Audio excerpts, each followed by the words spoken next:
너도 불편해? 나도 불편해. 불편함이 세상을 바꾼다. 2022 익산 여성영화제 모든 영화 감독 초청 무료 상영 8월 17일부터 19일까지 익산 공공영상미디어센터에서 열립니다. 나를 바꾸는 익산 여성영화제에 함께해요.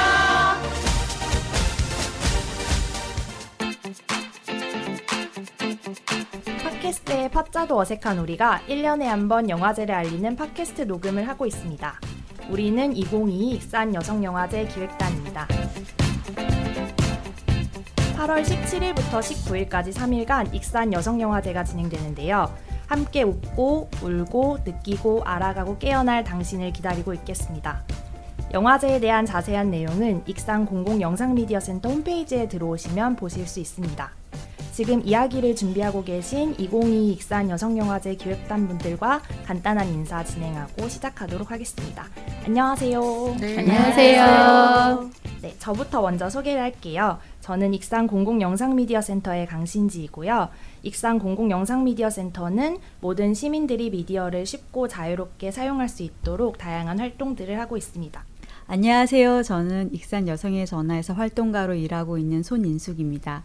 익산 여성의 전화는 모든 폭력으로부터 여성 인권을 보호하고 공적, 사적 영역에서 성평등을 이루기 위해 일하는 여성 인권 운동단체입니다.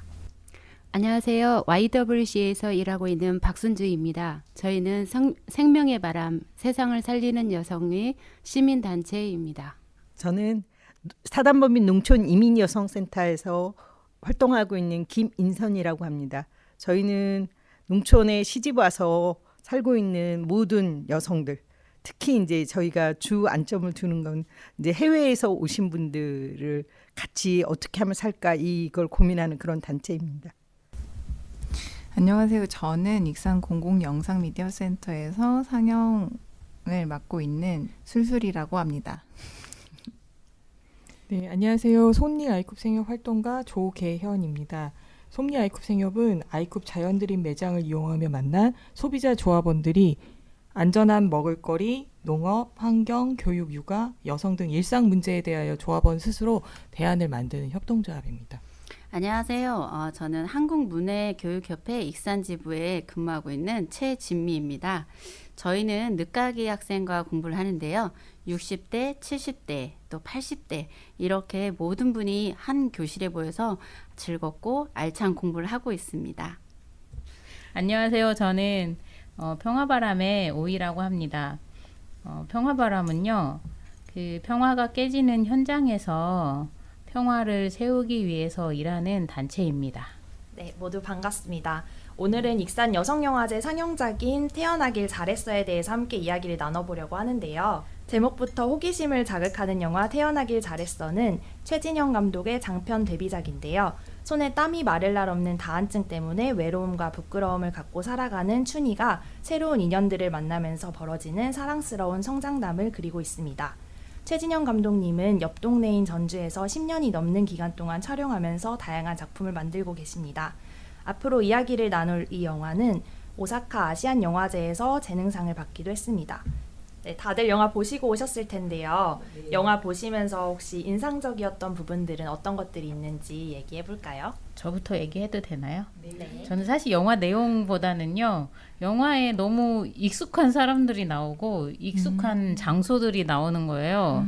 그게 그런 거를 보는 재미가 좀 있었는데요. 맞아요. 전주에서 촬영이 됐으니까. 네네네. 그리고 그게 다 이제 어딘지를 알겠더라고요. 한옥마을 옆에랑 그 다음에 네 이제 한옥마을도 있고 네네 전주천 이런 것들이 이렇게 보니까 제가 전주에서 꽤 오래 살았었는데 아 거기구나 이제 이런 것들이 좀 발견되는 재미가 있었고 아 전주에서도 이런 영화가 찍히는구나 이런 거 보고 재밌었고요. 그리고 이제 외삼촌이 아는 분이신 거예요. 거기 전주에서. 극 중에서 나오는 외삼촌이. 네네. 첫 번째 장면에 나와가지고 이제 타박하시는 그 분인데 전주에서 연극하시는 분인데 네 반가웠어요. 깜짝 놀랐어요. 첫 장면부터 나와가지고. 그래서 예, 아주 신선하게 딱 그 영화 첫 장면을 열고 봤습니다. 거기에서 나오는 동굴 터널이 있잖아요. 네네. 그게 최근에 엄청나게 유명하게 방영이 끝난 그 21, 25인가 거기에서 그 나왔던 터널이에요. 네, 근데 감독님이 먼저 찍으셨다는 거. 그러고 나서 이제 드라마가 방영되고 나서 거기 아니야? 그래서 저도 찾아봤더니 그 터널이 맞더라고요. 네. 네, 저도 그 터널을 드라마 촬영 끝나고 나서 가봤는데 그 터널이 영화에 다시 나와가지고 너무 반가웠어요. 네. 그러니까 쏠쏠하게 이렇게 우리 지역에서 흔히 볼 수 있는 곳이 영화 장면에서도 나온다 그런 게 재밌더라고요. 그 터널 가볼 만한 했습니까? 줄 서서 사진을 찍는 진짜요? 네.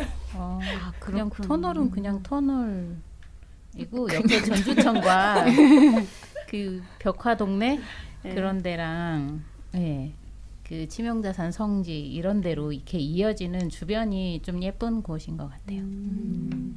전주 분들은 꼭 와서 이 영화 보셔야겠네요. 네. 네. 좀 다르네요. 전 고깃집을 유심히 봤는데 뭐 아는 고깃집이었어요? 한번 가보려고.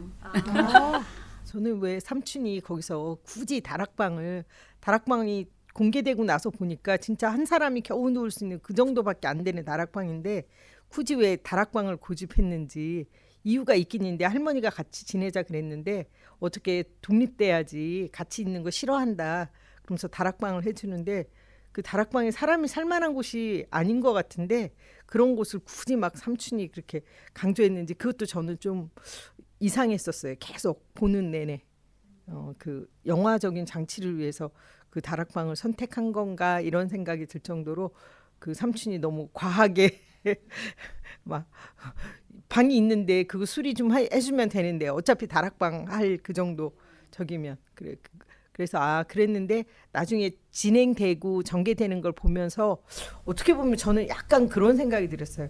저게 그 아이가 나오니까 엄마의 자궁? 이런 생각이 약간 저는 좀 들었었어요. 중학생 아이. 두 명이 나오잖아요. 주인공이 어른 주인공과 중학교 주인공이 나오잖아요. 그런데 그 다락방이 그러니까 자기가 안전하게 보냈던 자궁, 엄마의 자궁 이런 그 정도밖에 공간이 안 되더라고요. 딱 그래서 이런 느낌인가 그러면서 그래서 태어나기 잘했구나 이거랑 저는 좀 연결이 좀 되면서 다락방은 어떻게 보면은 집에서 천대받는 그 가족이라고 하기는 그런 사람이 머무는 곳으로 많이 쓰이는 공간이잖아요. 다락이라는 이름이 주는 게 그래서 저는 굳이 다락방을 선택하지 않았나. 더 이 아이가 이 가족에서 되게 소외받고 있고 그런 처지에 놓여 있다는 걸 좀 극명하게 보여주려고. 네. 저는 좀 외할머니가 좀 더 우겨서 같이 내 방에서 자자 이런 말을 안 한 게 조금 아쉬웠어요. 보통의 외할머니 같으면 내 방에서 자면 되지 왜 굳이 다락방에 보일러도 안 되고 겨울에 추운데 그래서 조금 그러니까 되게 어색했어요. 거기에서 나오는 캐릭터들이 좀 묘한 게 아주 막 악독하지도 않은데 그렇다고 되게 친절하지도 않은 그 사이 어디쯤에서 그 아이를 대하고 있잖아요. 수학여행도 그렇고. 그러니까 딱 봤을 때 나쁜 사람들이야라고 하기에는 좀 안 나쁜 것 같고 근데 좋은 사람들이야라고 하기엔 나쁘고 좀 되게 캐릭터들이 좀 묘했던 것 같아요. 그게 약간 직접적인 대사에서는 그 나쁜 말들이 나오진 않는데 뭔가 이렇게 결론적으로 뭐 수학여행을 안 보내준다든지 다락방에 보낸다든지 이런 행동적인 부분들에서 그런 게 보여지니까 더 그렇게 느껴지는 것 같아요. 자기들끼리만 고기 먹고. 네, 갈비 먹고 라면 먹고 맨날. 근데 저는 그런 흐름이 너무나 익숙해서 약간 식상하기는 했어요. 왜 군 식구가 들어왔을 때 어떻게 이 사람을 따돌림하고 소외감을 느끼게 하는지에 대한 전개 부분이 그 아이가 있는 앞에서 막 서로 부부가 싸운다든지 내가 왜 이해를 봐야 되는지 나 혼자도 뭐 주부 같은 경우는 나 혼자도 지금 이 식구들을 거느리는 것도 너무나 힘든데 이 군 식구까지 내가 왜 거느려야 되는지 남편한테 막 이렇게 하는 그런 장면이나 밥 먹을 때 이 애를 놔두고 자기들 식구들끼리 가서 먹는다거나 이런 것들이 너무나 익숙하게 봤던 거라서 왜 그렇게 그런 스테레오타입으로 또 그대로 나가지? 그래서 조금 흥미가 떨어지긴 했어요. 저는 이 영화에서 좀 힘들다, 부정적이다는 의미를 다락방하고 민달팽이가 나오잖아요. 이거는 조금 이 친구의 상황을 조금 더 힘들게 하고 또 어렵게 표현하는 것 같고요. 그리고 이제 좀 긍정적인 메시지라 하면 주황이라는 친구가 나오잖아요. 이제 주황이 주는 이 따뜻한 느낌 있잖아요. 색감에서도 좀 따뜻하고, 네, 주황이가 또 태평소를 불잖아요. 네, 태평소 자체가 또 태평소로 세레나데를 부는 거 너무 재밌었어요. 저는. 네, 근데 저도 인터뷰로 들었는데 이 영화를 찍기 위해서 조금 연습을 했다고 그렇게 얘기를 하더라고요. 원래는 조금밖에 못했었는데 이거를 맡고 나서 조금 더 했대요. 그래서 이 주인공이 그래도 어렵고 힘들었지만 그래도 주황이라는 친구를 만나서 사랑하게 됐고, 태평소가 주는 의미가 태평하다 뭐 또 그런 게 또 이렇게 저는 또 다가오더라고요. 그래서 긍정적인 이미지로 가면서 그래도 내가 태어나길 잘했다라는 의미를 주는 거 아닌가 하는 생각을 했습니다. 거기 주인공이 가장 크게 겪고 있는 그것은 다한증이잖아요. 그 아이가 가족을 잃고 그곳으로 들어가게 됐잖아요. 그 외삼촌의 집으로. 근데 막 우는 장면이나 이런 게 안 나왔잖아요. 근데 뭔가 그러니까 그 아이가 되게 감정이 막 활발하고 이런 아이가 아니잖아요. 그 어떤 눈물로 우는 거를 손바닥, 발바닥으로 우나? 그런 생각도 했어요. 그러니까 왜냐면은 부모님을 잃고 갑자기 그렇게 자신을 이렇게 홀대하는 곳에서 살게 된 아이가 한 번쯤은 좀 되게 감정적으로 격정적으로 좀 슬픈 장면이 나올 법도 한데 그 드라마의 무드와는 어울리지 않지만 그래도 근데 그거를 표현하는 대신에 다한증이라는 요소를 좀 집어넣나? 좀 저는 그런 생각도 했거든요. 그리고 어쨌든 그 다한증이 자기하고 외부 사람들하고 접촉하지 못하게 하는 도구로 이제 쓰이고 있으니까 손발이 대신 울어주나? 이런 생각도 좀 하고. 자기소개할 때 그 심리센터인가? 거기서 자기소개할 때 자기는 젖어 있다고 그랬어요. 표현을. 맞아요. 그러니까 맞아, 눈물에 맞아. 젖어 있든 뭐 외로움에 젖어 있든 이런 생각을 하는데 이제 땀에 젖어 있다 이렇게 표현했는데 그걸 이제 역설적으로 표현한 것 같아요. 그 말이 기억에 남더라고요. 저는 이제 댄스 선생님께서 같이 쳐주잖아요. 근데 그때 그럼 나하고 같이 쳐볼까? 이렇게 했을 때 속에서 막 뭉클함이 그러면서 춘희에게도 정말 따뜻하게 다가오는 사람이 있구나. 이제 계속해서 좀 배척당하는 것처럼 느껴지잖아요. 그러다가 선생님께서 그럼 내가 같이 쳐줄게 라고 이렇게 손을 내미셨잖아요. 네. 그랬을 때 막 가슴이 뭉클한 거예요. 드디어 춘희한테도 따뜻한 누군가가 다가오는구나 그랬는데 나중에 좀 짜증내셨잖아요. 그래가지고 조금 슬프더라고요. 그래가지고 네, 이 생각을 해봤어요. 춘희야 장갑을 끼면 어떨까? 그 생각을 조금 했어요. 맞아요. 저도 보면서 이제 저 선생님이 이 친구를 많이 도와주겠구나. 춘희를 많이 뭐 이런 느낌이었는데 기대하고 달랐던 그런 것도 재밌었고 또 그때 장면에서 춘희가 이마에 반창고를 붙이고 있잖아요. 저는 그거 봤을 때 워낙 다락방이 낮으니까 일어서서 쿵 맞아갖고 그걸 거라고 생각을 했어요. 그래서 제가 얼마나 불편하면 저렇게 이마에 상처도 있고 막 저럴까 이랬는데 정말 노래방 가서 놀다가 한 것 보고 이것도 재밌네 이렇게 하면서 봤어요. 이게 뻔하지 않게 또 전개되는 그런 것들도. 방금 얘기를 해주시니까 어떤 드라마에서는 보통은 외부의 어떤 사람의 힘으로 자신의 어떤 어려움을 극복해 나가기도 하고 그런데 주황이라는 남자 주인공이 나오기는 했지만 그 사람으로 인해서 그 여성이 성장해 간다기보다는 자기 어린 자신을 만나잖아요. 어떻게 보면은 이 영화에서 되게 이 사람을 이렇게 끌고 가는 견인 역할을 하는 거는 자기였던 거 아닌가. 저도 그렇게 생각을 했는데요.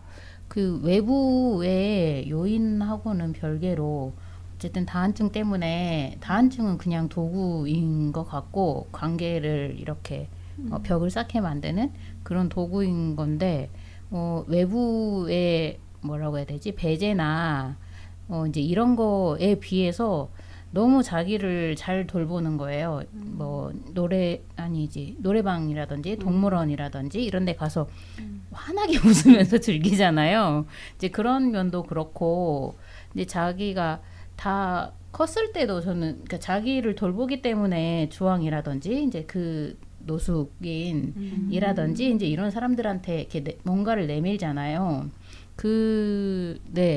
그래서 그 자기가 처한 조건에 비해서 저 사람은 이미 씩씩한 사람인데 이렇게 생각하면서 봤던 것 같아요.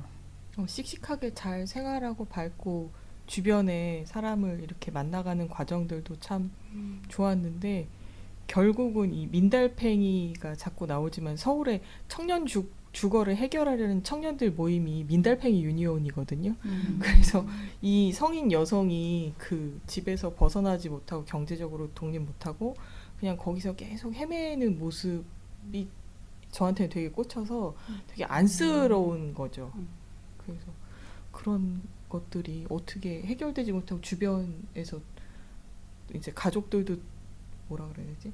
가족들도 이제 그 사람들을 가족들한테 독립돼서 이렇게 생활하는 게 아니다 보니까 그럼 20대 여성이 혼자 20, 30대 여성이 혼자 성인 여성이 살아가는데 우리 사회에서 도와주는 것들이 이렇게 없나? 이렇게 힘든가? 저는 그런 모습에 되게 꽂혀가지고 이게 되게 태어나길 잘했어라고 영화 제목에서는 말해주고 있는데 계속 긍정적으로 계속 뭔가를 끌어내려고는 하지만 결국에 해결되는 모습은 하나도 이제 영화 마지막까지 저는 찾지를 못했거든요. 사실은 이게 이분이 앞으로 어떻게 살아갈지 주인공이. 저는 조금 그러니까 해결까지는 아니지만 어쨌든 말씀하신 것처럼 그 집에 갇혀 있으면 갇혀 있었다고 할 수도 있잖아요. 근데 어릴 때 자기를 만남으로 해서 외면하고 싶었던 어쨌든 과거의 기억들을 만나고 자기가 얼마나 힘들었는지에 대한 한번 포효를 하잖아요. 그 사촌 오빠한테 한번 포효를 하고 그 뒤에 그 집에서 어쨌든 이게 스포일러가 될지 모르겠지만 나오잖아요. 그리고 나오고 나서의 삶은 집 안에 있었을 때와는 다르지 않을까. 아예 다를 수 없을 수도 있지만 어쨌든 그 집에서 나온다는 것 자체가 그 주인공한테는 되게 큰 변화일 거라고 저는 생각이 들거든요. 그래서 그럼에도 불구하고 거기서 나오고 이제 끝이 나잖아요. 그랬을 때 이미 이제 나왔으면 그 여성분이 앞으로 살아갈 세상은 사회를 만날 수밖에 없지 않을까. 외부를 계속 만날 수밖에 없지 않을까. 전에는 그 집 안에서 계속 차단할 수 있는 요소가 있었는데 말한 것처럼 현실에서 이제 벌어먹고 살아가려면 뭔가 부딪혀야 되는 상황에 이제 자기를 꺼내놓은 거니까 저는 그거는 좀 큰 결심이었다고도 보기도 하는 것 같아요. 큰 변화였다고도 보고. 이 춘희가 외할머니한테 그 얘기 하잖아요. 이 엄마 거이기도 하다고, 이 집이 엄마 거이기도 하다고 그렇게 얘기하거든요. 그럼 어떻게 보면 춘희는 이 집이 자기 거라고 생각하는 것 같아요. 엄마이면서 그 집 자체가 엄마이면서 엄마로 이어진 나까지라고 보기 때문에 그 집을 끝까지 지키려고 했고, 그리고 그 다락방에서 내려오지 않잖아요. 저는 그 춘희가 이렇게 포스터에서 나온 것처럼 이렇게 누워 있잖아요. 진짜 딱 한 사람 누울 만큼의 공간이잖아요. 어떻게 보면 그 공간이 자기가 들어가면 꽉 차잖아요. 근데 텅 빈 집에, 큰 집에 텅 빈 곳보다는 오히려 더 안식을 주지 않았을까, 조금 그런 생각이 들었어요. 마지막 장면이랑 이렇게 다락방 나올 때. 그래서 그 집은 춘희한테는 정말 자신이자 어떻게 보면은 엄마이자 이렇게 세월인 것 같아요. 자기 마음대로 열쇠도 바꾸니까. 자기 거니까 이제 내 거니까 이제 인생 그렇게 살면 안 되는데. 네, 인생 호락호락하잖아요. 그 집에서 쫓겨나잖아요. 결국은 내가 몇십 년 지켰는데 결국은 쫓겨나잖아요. 그러고 나서 저는 은근히 주황이랑 결혼하려나? 라는 생각을 했어요. 그러면 좀 편하지 않으려나? 근데 감독님이 좀 잘해주더라고요. 그 벽화마을에서 혼자 트렁크 이거 가져가면서 캐리어 끌고 가면서 혼자 산다라는 저 표정 얼굴 그 느낌이 진정한 독립을 하는구나. 남자에 의존하지 않고 엄마에 의존하지 않고 그래서 마지막 장면을 조금 더 재밌게 봤던 것 같아요. 보통은 힘든 여성이 좀 지켜준다고 하는 남성을 만나서 자신의 삶을 구원하는 그런 드라마가 되게 스토리가 흔한데 네네. 백설공주나 이런 거 신데렐라 아닌 자기 맞아요. 혼자 굉장히 좋은 남자임에도 불구하고 딱 헤어지고 근데 주황이랑 결혼했으면 뻔했을 텐데 또 그러지 않아서 좋았던 것 같아요. 맞아요. 저도 그게 좋았던 것 같아요. 그리고 여기서 주황이도 좀 말을 더듬잖아요. 근데 춘희를 만남으로써 주황이도 얻는 게 효과가 많다고 보거든요. 네, 그런 이 친구 때문에 얻어가는 그런 행복도 주황이한테 크게 작용했다고 봐요. 네. 주황이라는 남자분한테 이제 주인공이 말을 잘한다고 하잖아요. 처음에는 어떤 부분에서 말을 잘한다고 하는 걸까? 근데 어떻게 보면은 이 여자 주인공은 춘희는 자기 속마음을 이렇게 직설적으로 말했던 캐릭터는 아닌 것 같은데 그 남자는 말은 더듬지만 자기 표현을 좀 직설적으로 하는 캐릭터? 그래서 그거를 말을 잘한다고 표현했을까? 이런 생각도 좀 들긴 하더라고요. 되게 그랬던 것 같아요. 춘희한테 되게 직선으로 제가 정말 말을 잘하나요? 이런 대사가 막 생각나네요. 저도요. 태평소로 세레나데 불고 저 신발도 생각나요. 경기전엔 수문장이 있던가 이런 생각도 들고. 거기가 경기전이었어요. 네네네. 경기전. 경기전에서 수문장을 하는 일을 하시는 네. 다른 사람한테 꼭 얘기해야겠어요. 그거 수원화성 아니라고 경기전이라고. 이제 우리는 지역이니까 여기가 전주 경기전이구나라고 생각할 텐데 그냥 다른 분들은 수원화성 아니면 뭐 서울 경복궁 이렇게 생각할 수도 있으니까 거의 그 스태프분들도 전라도 사람, 전주 사람들을 썼다고 그러고요. 네, 90% 이상도 전주 그런 데서 찍었다고 그렇게 말씀하시더라고요. 그 거기에서 등장하시는 그 외숙모 캐릭터는 좀 어떠셨어요? 많이 등장은 안 하는데 저는 되게 좀 약간은 보편적이진 않은 며느리? 좀 약간은 다른 모습의 며느리 같다고 생각했거든요. 그래도 할 말 좀 하고 그럴 수 있지, 저럴 수 있어라고 생각하면서 봤어요. 그 며느리 모습을 보면서요? 네, 시어머니한테 할 말도 한번 하고 남편하고 싸울 수 있고 새로 굴러들어온 복은 아니잖아요. 혹이잖아요. 혹한테도 저럴 수 있지. 며느리라서 그런가 봐요. 그래서 좀 공감 많이 했어요. 담배 피는 모습도 저럴 수 있지. 얼마나 힘들면 저러겠어. 그래서 며느리한테는 나쁜 감정이 별로 없었어요. 솔직히. 그러니까 나쁘게 그려지진 않은 것 같은데요. 네. 그냥 약간 B급 며느리 느낌? 약간 그 영화 B급 며느리란 영화인데 약간 그런 것처럼 그 시대의 며느리 치고는 좀 당당하게 그려줬다라고 느낌 좀 받았던 것 같아요.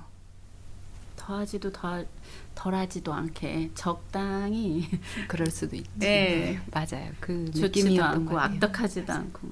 거기 노숙자분 나오시잖아요. 네. 노숙자분 너무 느낌들이 다 다르실 텐데 너무 웃겨서 말하기가 좀. 어떤 부분이 웃기셨나요? 저분은 누구지? 이름은 뭐지? 근데 저분이 말투가 되게 담백하게 말하잖아요. 그것도 웃겼어요. 근데 갑자기 신문지에 막 처음에 쌓여 있어서 등장하시잖아요. 근데 그때 나왔을 때는 그분을 왜 이렇게 많이 잡아주지? 라는 생각을 했어요. 왜 그분을 계속 잡아주지? 춘희가 다시 와서 그 사람을 대면할 인물인가? 라는 게 계속 생각되면서 보다가 그분이 계속 춘희한테 뭔가를 던져주고 별로 비중이 있는 캐릭터라고 처음엔 생각을 안 했는데 그 신발을 한번 줌으로 인해서 계속 엮여지잖아요. 그분하고 처음부터 마지막까지. 그리고 저는 여기서 뭔가 말하려고 했던 메시지가 그 마사이 신발에 붙어 있었던 그 문장이었다고 생각을 하거든요.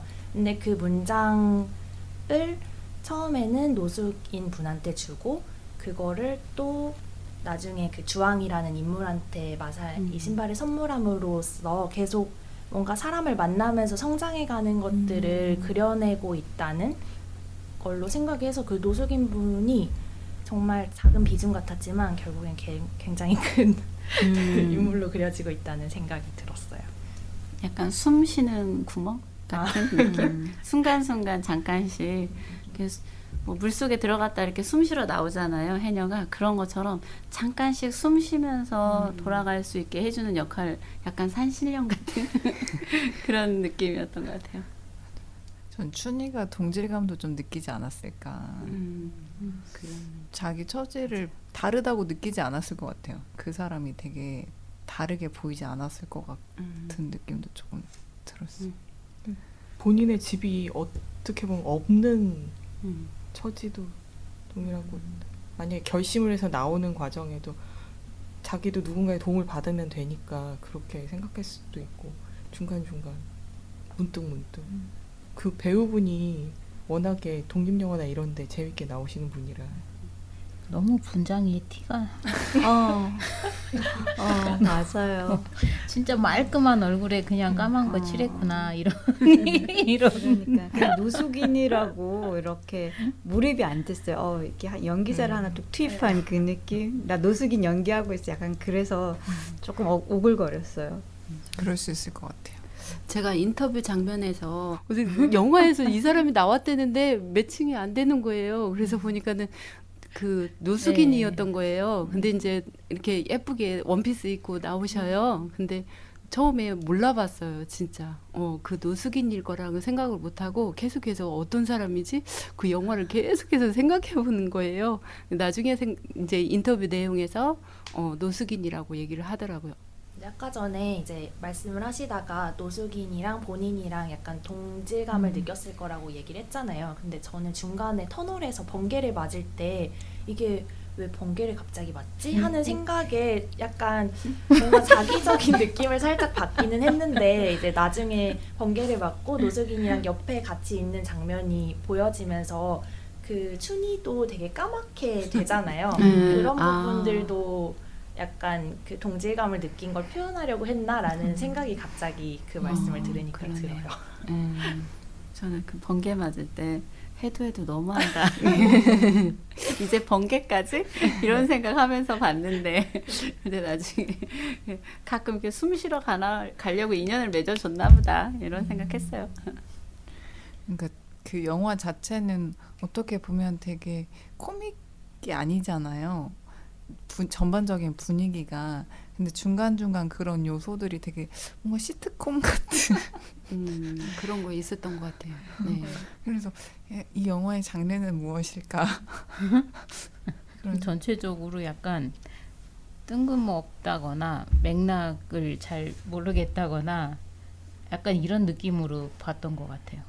그러니까 그 극 중에서 민달팽이가 나오잖아요. 근데 이제 제가 이제 조카한테 그 영화를 같이 봐달라 이렇게 말을 했어요. 근데 이 친구는 이제 민달팽이가 뭔지도 몰랐고 이제 손에다 이렇게 주니까 이렇게 주어졌을 때 그냥 뭐 이렇게 벌레인 줄 알았대요. 그래가지고 제가 설명을 해줬어요. 민달팽이라고 하니까 아 그때서야 오 그렇구나 민달팽이였구나 그렇게 얘기를 하더라고요. 근데 모르는 사람은 또 그냥 그 장면을 그냥 지나치고 넘어갈 것 같아요. 집이 꼭 그 이렇게 눈에 보이는 그런 집만이 아니라 이 친구가 네. 그 자기가 살아가는 데 있어서 아까 얘기했던 것처럼 그 뭐 집도 없고 뭐도 없고 그러니까 자기를 지킬 수 있는 아무것도 없잖아요. 어쨌든 학교를 다니고 그랬으니까 30 몇 살 정도 됐으면 그래도 조금 약간의 직업이 있을 수도 있는데 사실은 마늘 까는 거는 우리가 할머니들이나 이렇게 진짜 정말 할 일 없던 사람들이 하는 거지 그걸 직업이라고 보기가 어렵잖아요. 근데 뜬금없이 30 몇 살 된 분이 이 마늘 까기로 자기 그리고 그걸로 돈을 벌어서 손 수술을 해? 그런 생각이 드는데 저는 그 생각이 좀 들었어요. 이 그 번개 맞고 이런 그 과정 속에서 이 친구가 그러니까 자기가 허허벌판에서 그냥 자기 일을 지킬 수 있는 옷이나 갑옷이나 이런 거 하나도 없었는데 그런 상태에서 맞고 이제 자기가 왜 그렇게 됐는지를 알 수 있는 게 그 부모가 돌아가시고 자기 어린 시절에 그 자기를 만나는 거잖아요. 그 걔가 느닷없이 튀어나갔고 그래서 그런 거 없이 지금 현재를 살았는데 그 친구를 만나면서 자기를 쭉 돌아봤던 것 같아요. 그러니까 아무것도 없이 민달팽이 같이 사는 삶에서 번개를 맞으면서 내가 왜 민달팽이가 됐나를 저는 그런 생각이 들었어요. 그런데 그 계기가 그 우리도 그냥 쭉 살아오다 보면 어느 날 그냥 계속 가는 것 같잖아요. 그런데 딱 그 계기를 통해서 자기가 언제부터 이렇게 됐는가를 만나면서 이제 자기를 찾아가는 거 그리고 최종적으로는 그 집에 붙어 있는 거잖아. 어떻게 보면 엄마 집이야 내 집도 돼. 그리고 사촌 오빠가 너 줄 거야 했던 말을 믿고 거길 지켰는데 미련을 떨었던 것 같아요. 근데 그 미련을 딱 벗어버리고 이제 정말 자기로 그러니까 민달팽이이지만 이제는 자기 스스로 살아가는 거. 그러니까 그 애하고 만났던 그래서 저는 그거 보면서 이런 점이 그러니까 우리 누구도 자기 어린 시절을 돌아가기가 참 어려운데 여기서 자기를 직면하는 거잖아요. 내가 이렇게 된 지금 현재 사실 현재의 모습은 사실 상상이 좀 어려워요. 아까 얘기하신 것처럼 어떻게 이렇게 생각해 보면 맞지가 않아요. 뭐 알바라도 제대로 하지. 그 마늘 까는 거는 진짜 아니죠. 그런데 그 사람이 그럴 수밖에 없는 이유들. 근데 거기는 그런 얘기를 안 했지만 얘가 정말로 노숙자보다 더한 거죠. 노숙자는 버리고 아예 노숙자를 선택했지만 얘는 그 알량한 집에 자기 집도 아닌 데서 그냥 겨우겨우 그러고 살고 있는데 그런 자기 모습을 직면하게 해준 그 계기들. 그래서 저는 이 영화 그런 점에서 그러니까 계속 저는 2번 3번 좀 봐야 된다고 생각했고 그리고 제가 아까 말씀하신 것처럼 새벽에 봐야 된다는 그 말이 정답이라고 생각하는 게 지금 내가 즐겁고 행복하고 번잡한 순간에 그 영화를 보면 저 뭐야? 이렇게 생각이 드는데 정말 아무도 없고 고요하고 나랑 만날 수 있는 시간에 만나면 이 영화가 다르게 보일 수 있구나. 그래서 저는 좀 이렇게 나와 혼자 만나는 그런 시간에 이 영화를 모든 영화는 사실 좀 그렇긴 해요. 그랬어요. 그러니까 그 계기를 말씀하시니까 아까 제가 이제 보통은 힘든 여성이 남성을 만나 이제 자신의 삶을 구원하는 그런 스토리가 많다라고 했는데 남성을 배제하니까 그러니까 남성으로부터 구원받는 그 부분을 배제하니까 어떻게 이 외부하고도 관계가 거의 없는 이 여자 주인공을 변화시킬 수 있는 계기를 만들 수 있을까? 벼락밖에 없었겠다. 번개 정도는 맞아줘야. 번개 정도는 맞아줘야. 그래야 뭔가 계기가 될 수 있었기도 했겠다 이런 생각이. 근데 거기서는 어떻게 할 수 없으니까 벼락이지만 우리도 삶에서 벼락을 맞아야지만 각성이 일어나잖아요. 각성이라는 말 자체가 벼락을 맞아야 돼요. 대부분 다 그냥 밋밋하게 살잖아요. 그냥 이렇게 태어났으니까 살고 학교 가라니까 가고 결혼하라니까 하고 뭐 이렇게 사는데 어느 날은 진짜 내 인생을 살아야 되는데 그 내 인생을 살려면 벼락을 맞아야 되잖아요. 아니면 망치로 맞든가.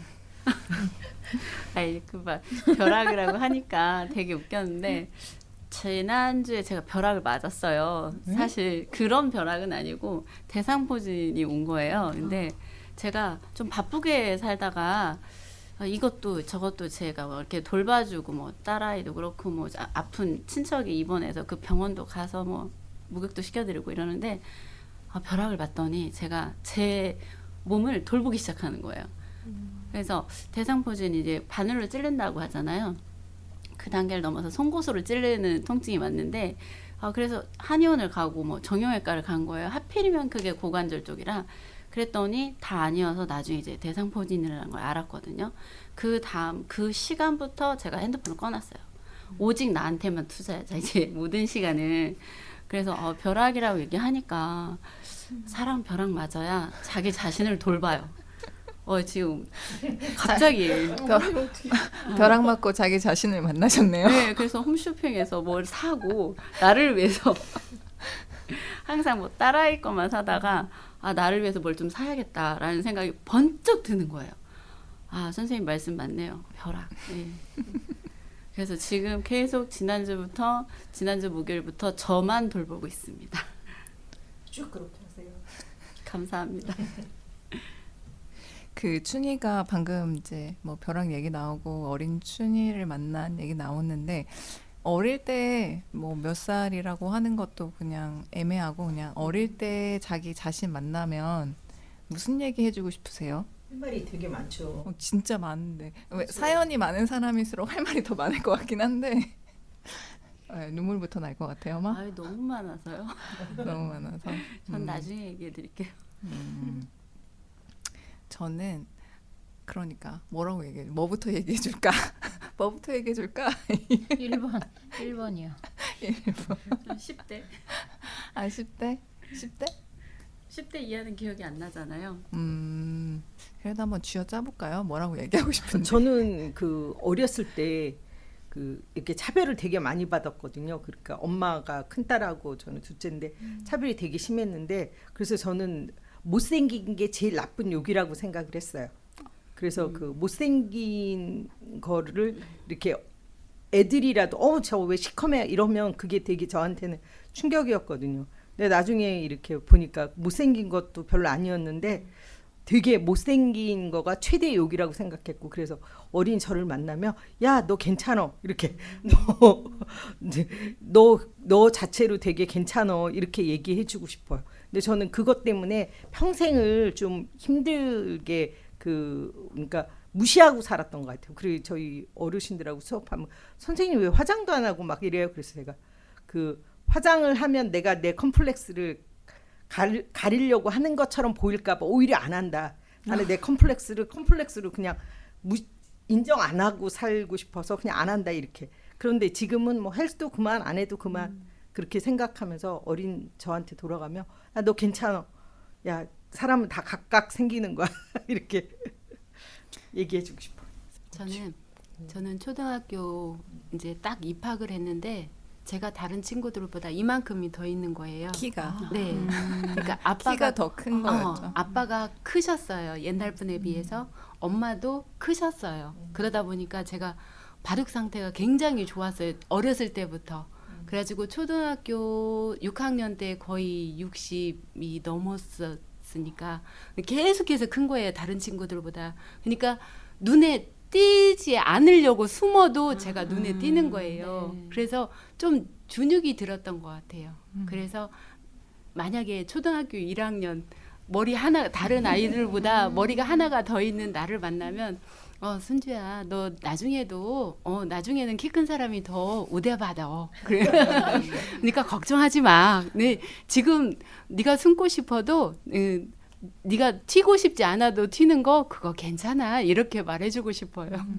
그러니까 그 약간 키에 대해서 여성하고 남성하고 보는 게 다르잖아요. 남성은 키가 커야 된다고 생각하니까 작은 거를 되게 네, 맞아요. 된 심리로 살고 여성분들은 키가 큰 거를 위축된 심리로 살고 좀 그런 부분이 워낙 좀 발육 상태가 좋아가지고 네. 저는 키 커본 적이 없어서 부럽기만 해요. 그러니까 어떤 분은 이러시더라고요. 사람마다 보는 게 다르잖아요. 뚱뚱한 사람, 빼빼한 사람, 두 사람이 걸어가면 그렇게 말하는 사람도 있고 키 큰 사람, 작은 사람 이렇게 말하는 사람도 있어요. 저는 그렇게 말하지고 않고 무슨 옷을 입은 사람 그렇게 말하거든요. 근데 어떤 사람 제가 봤을 때는 그 사람은 키 큰 사람, 작은 사람의 관점이 아니기 때문에 말을 해도 못 알아듣는 경우가 있더라고요. 그래서 네, 저희 애기 아빠는 키 큰 여자, 작은 여자 이렇게 말을 해요. 저는 핑크색 옷 입은 여자, 뭐 주황색 옷 입은 사람, 뭐 아니면 가디건을 입었어, 뭐 자켓을 입었어 이렇게 표현을 하는데 우리 애기 아빠는 키 큰 여자, 작은 여자 뭐 이런 식으로 키 큰 사람, 작은 사람 이렇게 하더라고요. 근데 대화가 안 통하는 거예요. 요번에 친정아버지 생신에 올라갔었는데 이제 저희 사남매 자식들이 또 있을 거 아니에요. 근데 처음부터 끝까지 키 얘기만 하는 거예요. 외숙모들, 외삼촌들 막 이러면서 자기 뭐 누구 오랜만에 만나는데 키 컸다. 야 너 누구야? 키 많이 컸다. 근데 제 딸이 하필이면 160이 안 돼요. 그러니까 얘는 한마디도 말을 못 끼고 있는 거예요. 그래서 제가 중간에 키 얘기 좀 그만하자. 언니들, 오빠들 막 이렇게 얘기를 했는데도 잠깐 하고 다시 키 얘기로 가요. 와, 달라요. 키 중요하게 생각하는 것 같아요. 예, 그 요즘 사람한테는 분들이 다 키가 그렇게. 중요하게 생각하고 저는 키가 크니까 중요하게 생각하지 않으니까 저는 그렇게 말하지 않는 것 같아요. 저는 키가 작아서 불편한 점은 없었거든요. 힐이 있었기 때문에. 근데 저희 딸은 조금 많이 주눅이 좀 드는 것 같더라고요. 가족 안에서도. 키 얘기만 그렇게 하면 주눅이 들 수밖에 없겠어요. 이렇게 정신 차려 보니까 다들 키 얘기만 1시간 동안 하고 있더라고요. 밥 먹으면서. 그러니까 그 양반들은 키가 다 결핍된 거니까 자기가 결핍된 거가 주로 끝이잖아요. 그러니까 저는 사람들이 무슨 이야기를 많이 하면 그거 되게 고맙게 생각해요. 아, 저 사람한테는 저게 결핍돼 있구나. 그래서 그 사람을 이해하는 하나의 키를 제가 얻는 거니까 저는 그래서 사람들 이야기 들을 때 항상 그 사람이 뭔 얘기를 주로 많이 하나. 아, 저게 저 사람의 결핍이고 저 사람은 저거가 다른 사람을 보는 기준이 되구나. 막 이런 생각이 드니까 되게 반갑더라고요. 그래서 저는 그렇게 사람들하고 만날 때마다 그게 되게 좋아요. 헬스장 트레이너는 몸무게로들 얘기하더라고요. 누나 살 많이 찌셨네요. 그게 고객을 확보하는 적이잖아요. 전략이에요? 그렇죠. 네. 살 많이 쪘으니까 트레이 받아야죠. 와라. 그럼 당연히. 그 어느 날은 사진보단 덜 찌셨네요. 그 말투가 늘 살이에요, 살. 그럴 수 있겠어요. 네. 그 이제 저희 이 태어나길 잘했어 감독님 오셔가지고 감독님하고 같이 이제 얘기 나눌 거잖아요. 이 영화 보시면서 감독님한테 이 질문은 좀 하고 싶다 이런 거 있으셨는지 궁금한 거 있으셨는지 벼락? 노숙자? 아니요, 저는 그 춘희가 그 마늘 깔 때 나는 그 장면에서 그동안 되게 무기력했던 인물이 갑자기 오늘 전문가가 되잖아요. 구글 딱 쓰고 막 장구 싹 한 다음에 뭐 수술한 장면처럼 그걸 엄청나게 능숙하게 이렇게 작업하는 그걸 보고 막 되게 신나기도 하고 어떤 제로 그 활력이 돌아가는 그런 걸 봐서 그 장면이 되게 재밌고 인상적이었었는데 춘희가 잘하는 것 중에 어떻게 마늘 까기로 그걸 설정을 했을까 그것도 한번 좀 궁금했어요. 그 얘기를 듣고 나서 생각이 드는 장면이 그러니까 수수깡으로 집을 만들잖아요. 네. 숙제로. 숙제. 근데 잘 만들었다고 하잖아요. 손재주가 있다고. 그리고 뭘 수세미 떴던. 네, 뜨개질도 하고 그러니까 손으로 하는 거를 잘하는 캐릭터이기도 해서 벌이를 마늘을 까나 싶기도 한 생각도 드네요. 나도 그냥 연결해서 그 왜 마늘 까는 직업하고 순문장인지 그게 좀 직업 선택이 특이하니까. 네, 그게 궁금했고 그 다음에 감독님은 언제 태어나길 잘했다고 생각이 드는지 그런 순간이 있었는지 이거 물어보고 싶었어요. 그러는 오이 본인은 선생님은? 저요? 네, 언제 태어나길 잘했다고 생각하셨습니까? 저는 사실 이 고등학교 때까지는 늘 잘했다고 생각을 했던 것 같아요. 그러니까 내가 자랑스러워서가 아니고 그냥 사는 게 왜 이렇게 재밌을까 이런 거 있잖아요. 그땐 걱정이 없어서 그랬나 봐요. 그랬던 것 같고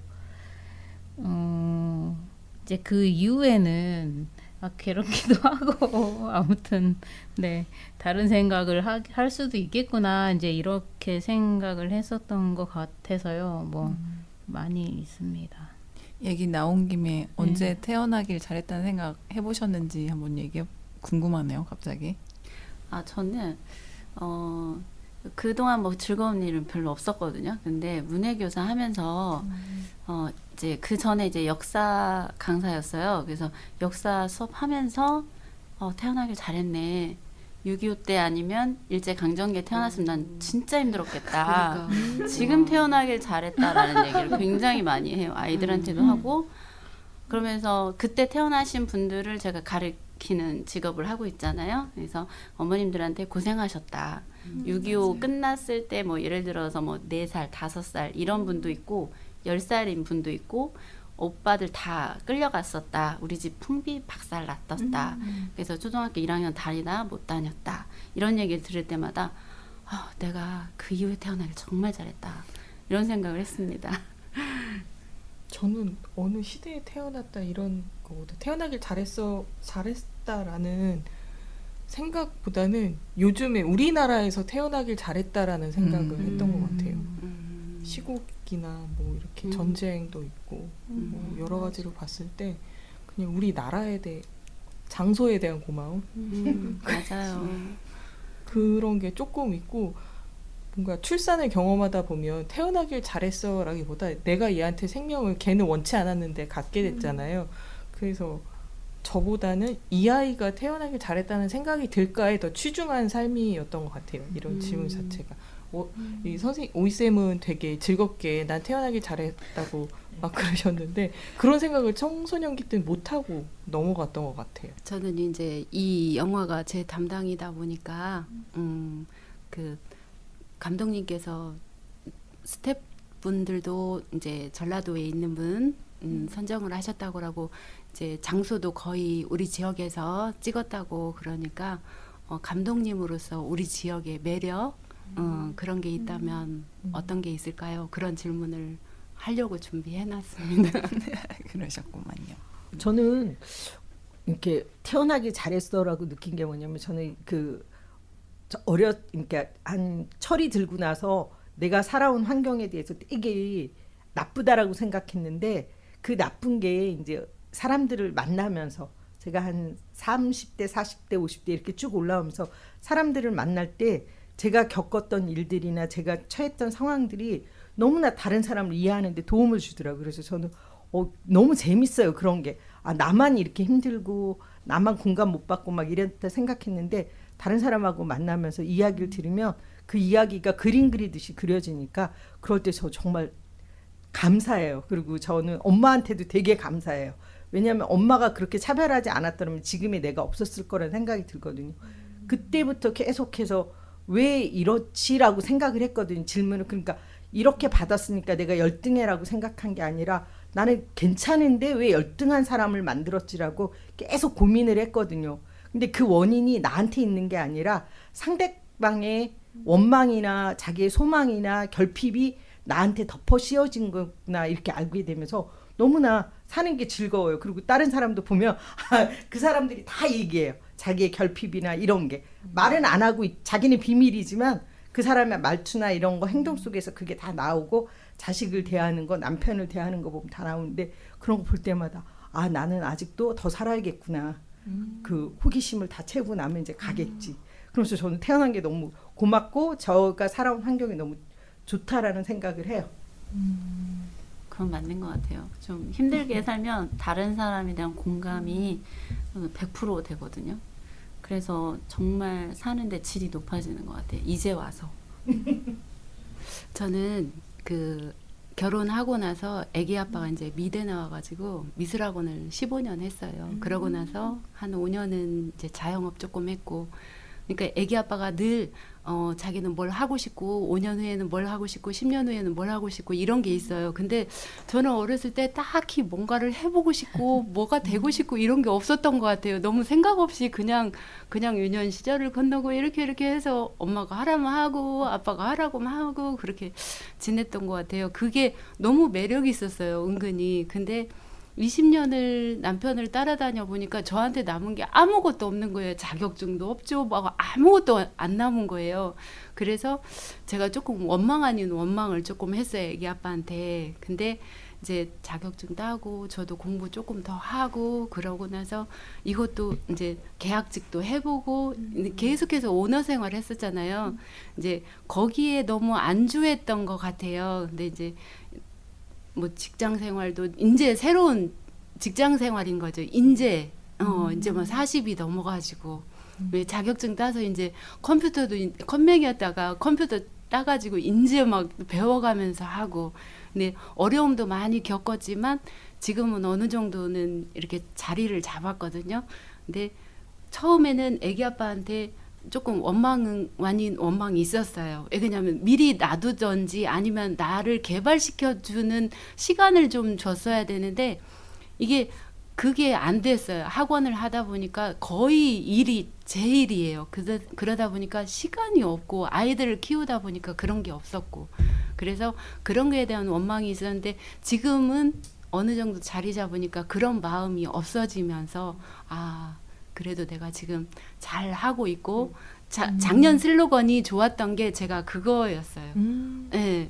제가 정말 흔들리고 있었거든요. 너무 많이 흔들리고 있어서 이거 진짜 이거 뭐지? 나 이제 죽을 때가 다 돼도 이거 자리 잡을 수 있을까? 막 그런 생각을 진짜 많이 했었거든요. 근데 그 슬로건을 딱 들었을 때 너무 좋았던 거 나 같아. 정말 나를 지금 표현하고 있는 말 같아. 그런 생각이 들었는데 지금은 조금 많이 태어나길 잘했네. 여기까지 오기 잘했네.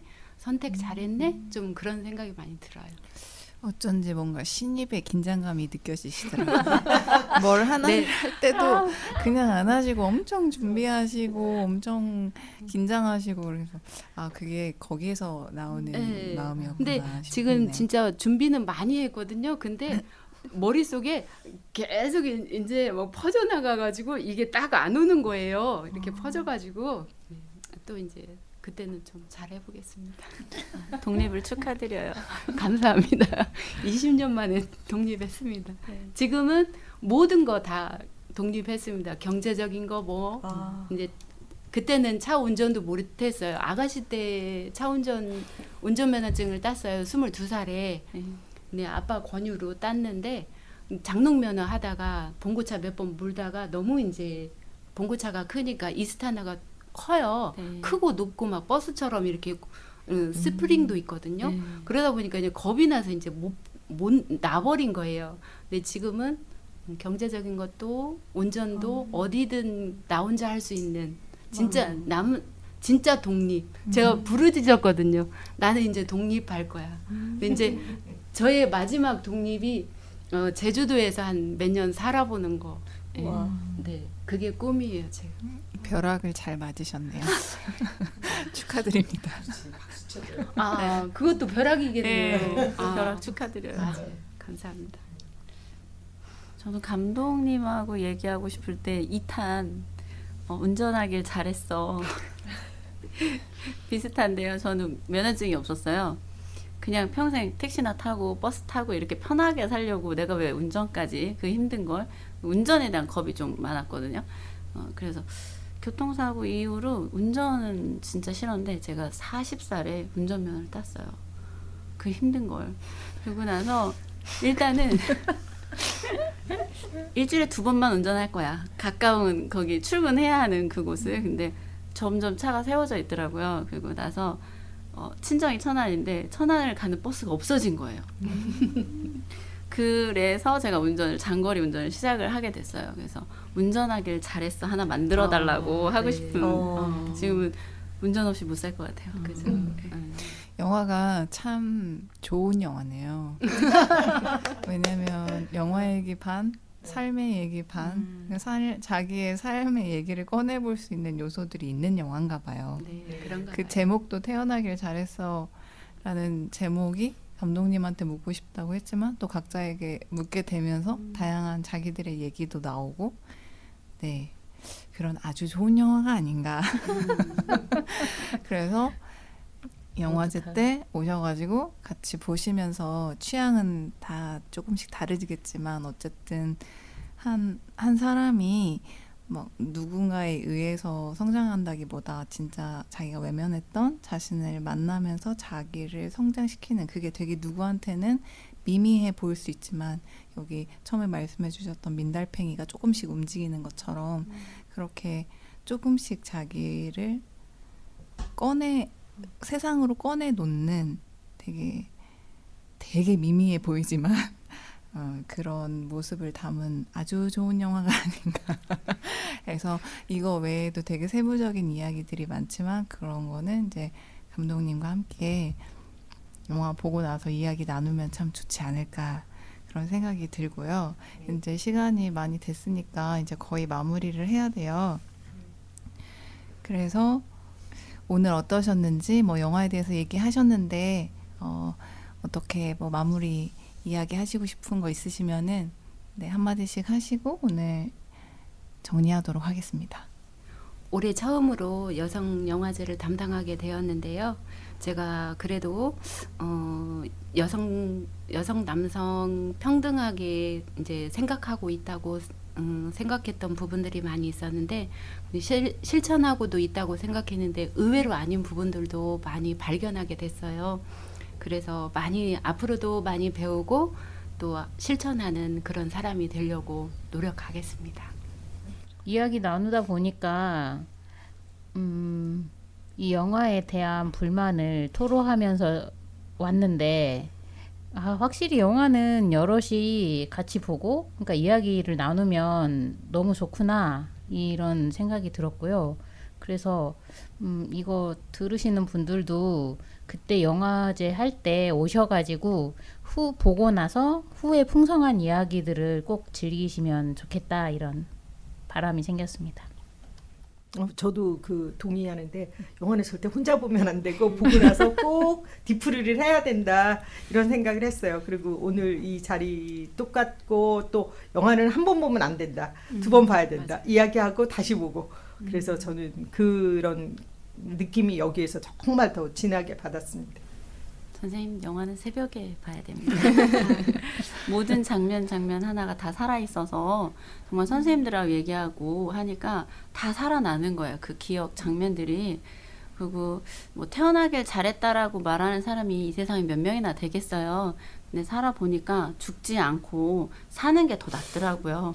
그래서 죽어봤잖아요. 그 나이에 죽었으면 아까웠을 것 같아요. 운전도 못하고. 그래서 참 좋았던 영화고 선생님들하고 나누니까 한 300배 더 즐거웠어요 오늘. 네, 저도 영화가 제가 봤던 거는 딱 여기 가려진 하나밖에 없었는데 이렇게도 다양하게 볼 수 있구나 이런 이야기, 그리고 운전 이야기 나오셨는데 지금 저도 이제 드디어 중고차를 하나 샀어요.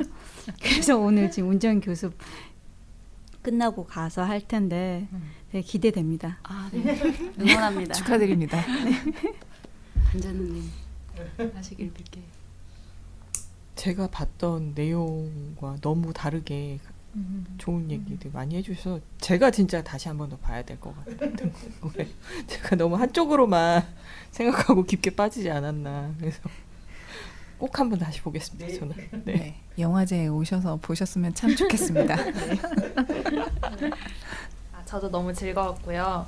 이제 대화하다 보니까 제가 보지 못했던 부분들에 대해서 많이 말씀을 해줘가지고 더 다양한 관점으로 보게 된 것 같고, 이제 영화제에 가서 한 번 더 보면서 그런 부분들을 생각하고 또 감독과의 대화에서 궁금했던 부분들 또 질문하면서 한 번 더 경험해보는 시간을 가져야겠구나라는 생각을 하게 되었습니다. 네, 지금까지 영화제 상영작인 태어나길 잘했어에 대해서 이야기를 나눠봤는데요. 이제 영화는 다른 사람의 이야기를 통해서 나를 알아가는 경험이 아닐까 이번 팟캐스트를 통해서 더 느끼게 됐습니다. 정말 오늘 그런 경험을 함께 나눈 것 같고요. 바쁘신데 오늘 함께 해주신 기획단 분들한테 감사드리고 지금 팟캐스트를 듣고 있는 여러분도 꼭 그 경험을 나누고 함께 할 수 있기를 바라겠습니다. 이제 익산 여성영화제에서 뵐게요. 그럼 모두 안녕. 안녕.